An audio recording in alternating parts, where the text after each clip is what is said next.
Enfant dans la rue. L'oiselet a un nid façonné avec patience et amour. Le lionceau, une tanière bien gardée par papa lion et mère lionne.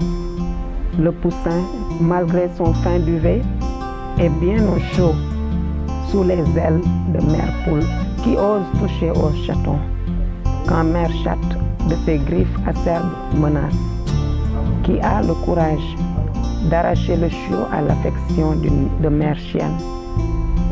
L'oiseau, l'agneau est dorloté sous les caresses de maman brebis. Et le chevreau et le veau, même l'éléphanteau, fût-il puissant, jouit de la protection d'une mère et d'un père attentionné.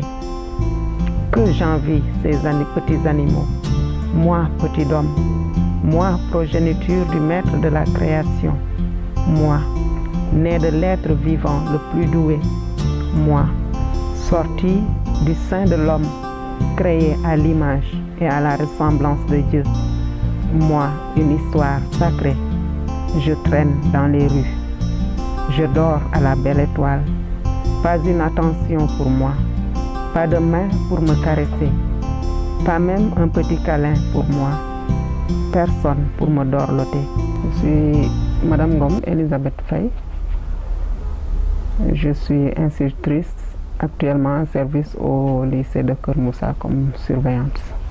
Donc le mois de mai 2018, j'avais sorti un premier ouvrage qui était un roman intitulé Fatawasel, où je racontais l'histoire d'une fille qui avait commis l'erreur de prendre une grossesse pendant qu'elle était à l'école, et elle a échoué à l'école et il s'en est suivi qu'elle a eu beaucoup de difficultés après et sa vie est finie par un drame et elle a laissé une petite fille parce que sa fille elle-même était décédée suite à ses erreurs et la petite fille est restée avec sa grand-mère.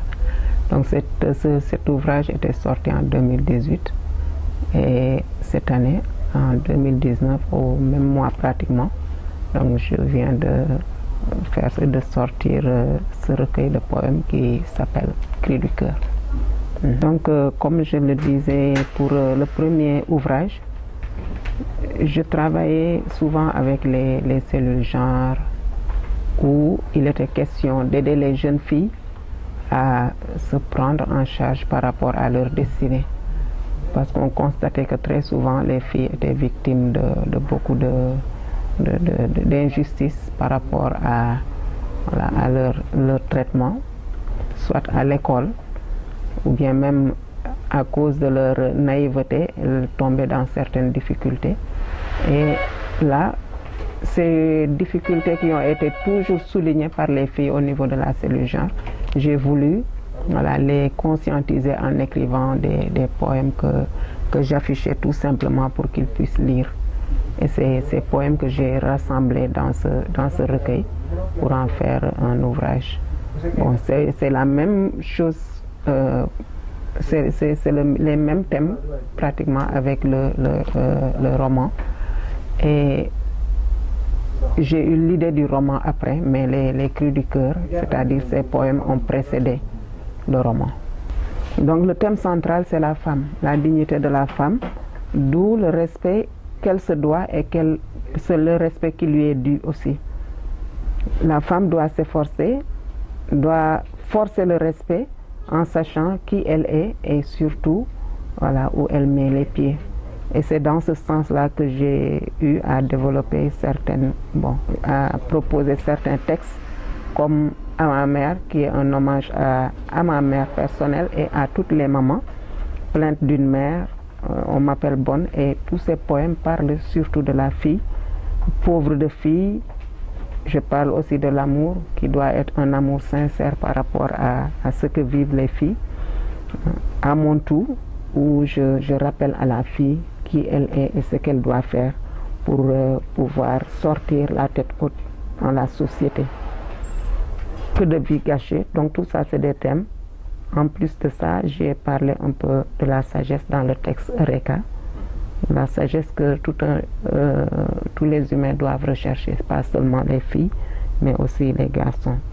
Il y a d'autres thèmes, comme le thème de la jeunesse, avec des accroches-tiges que j'ai proposés pour inciter la jeunesse à plus de conscience par rapport à leur lendemain. Je parle aussi de l'enfance déshéritée, avec enfant de la rue ou complainte d'une mère où un enfant abandonné crie et dit sa douleur par rapport à l'abandon dont il est victime. Je parle aussi de la mort avec un texte, La Faucheuse. 2 textes aussi pour rendre hommage aux enseignants, parmi lesquels je suis moi-même. Donc, Désir d'une institutrice, qui est un texte que j'ai composé depuis que je faisais la formation à l'école normale, que j'ai gardé et que j'ai voulu introduire dans ce recueil. Et La Pépinière, qui est un hommage à toutes les normaliennes, particulièrement les normaliennes avec qui j'ai fait la formation à Germaine Le Goff. Voilà.